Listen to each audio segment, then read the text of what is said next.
Hello everyone, welcome back to my YouTube channel.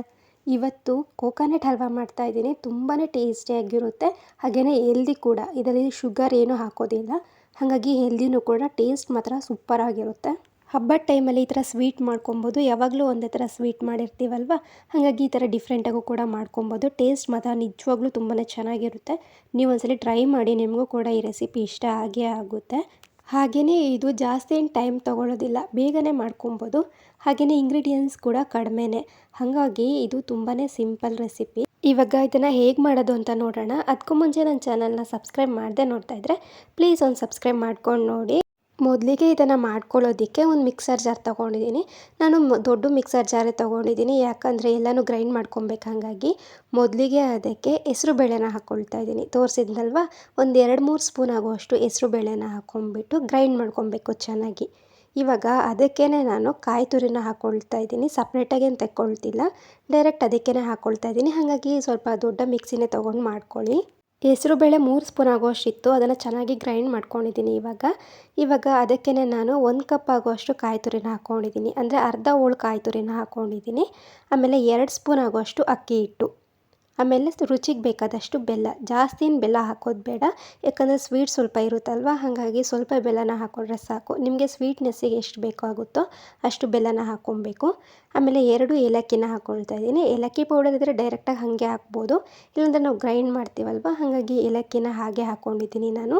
ಆಮೇಲೆ ನೀರು ಕೂಡ ಹಾಕ್ಕೊಂಡಿದ್ದೀನಿ. ಸ್ವಲ್ಪ ನೀರನ್ನು ಹಾಕಿ ಗ್ರೈಂಡ್ ಮಾಡ್ಕೊಬೇಕು. ಜಾಸ್ತಿ ನೀರು ಹಾಕೋಕೆ ಹೋಗಬಾರ್ದು, ಸ್ವಲ್ಪ ನೀರು ಹಾಕ್ಕೊಂಡು ಗ್ರೈಂಡ್ ಮಾಡ್ಕೊಬೇಕು.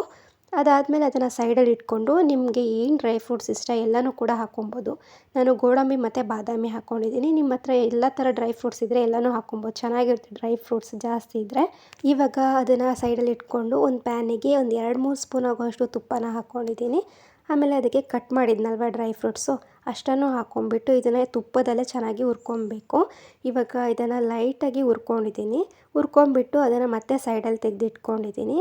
ಇವಾಗ ತುಪ್ಪ ಹಾಕಿ ಇಟ್ಕೊಂಡಿದ್ವಲ್ಲ ಪ್ಯಾನಿಗೆ, ಅದಕ್ಕೇ ನಾನು ಮಿಕ್ಸಿ ಮಾಡ್ಕೊಂಡಿದ್ನಲ್ವ, ಆ ಪೇಸ್ಟನ್ನು ಅದಕ್ಕೇ ಡೈರೆಕ್ಟಾಗಿ ಹಾಕ್ಕೊಳ್ತಾ ಇದ್ದೀನಿ. ಇವಾಗ ಎಲ್ಲನೂ ಕೂಡ ಹಾಕ್ಕೊಂಬಿಟ್ಟು ಚೆನ್ನಾಗಿ ಮಿಕ್ಸ್ ಮಾಡ್ಕೊಬೇಕು. ಮೊದಲಿಗೆ ಅದು ತೆಳ್ಳಗಿರುತ್ತೆ, ಆಮೇಲೆ ಅದು ಹಾಗೆ ಮಿಕ್ಸ್ ಮಾಡ್ತಾ ಮಾಡ್ತಾ ಗಟ್ಟಿಯಾಗುತ್ತೆ. ನೋಡಿ, ಈ ಥರ ಆಗುತ್ತೆ.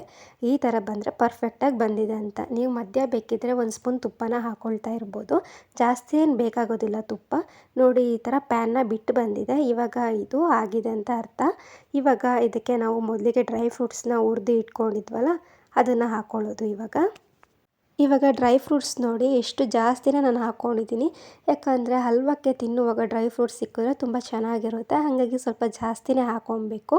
ಇವಾಗ ಡ್ರೈ ಫ್ರೂಟ್ಸ್ನ ಹಾಕ್ಕೊಂಬಿಟ್ಟು ಚೆನ್ನಾಗಿ ಮತ್ತೆ ಮಿಕ್ಸ್ ಮಾಡ್ಕೊಬೇಕು. ಡ್ರೈ ಫ್ರೂಟ್ಸ್ ಎಲ್ಲ ಕ್ಲೀನಾಗಿ ಮಿಕ್ಸ್ ಆಗಬೇಕು.